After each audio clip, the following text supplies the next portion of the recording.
Welcome guys, in this video I'm going to show you how to change the background of a Microsoft whiteboard. So over here I have a blank whiteboard. First you're going to go to the settings menu, which is located on the top right.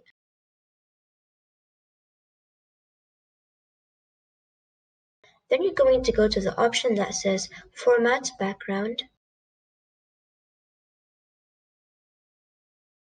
Over here are the colors and there are a couple of options. And over here there is the grid background. Some examples are solid, dot, graph, triangle, and wide rule. If you want to use any of these backgrounds, simply click on it. And the same applies for the colors.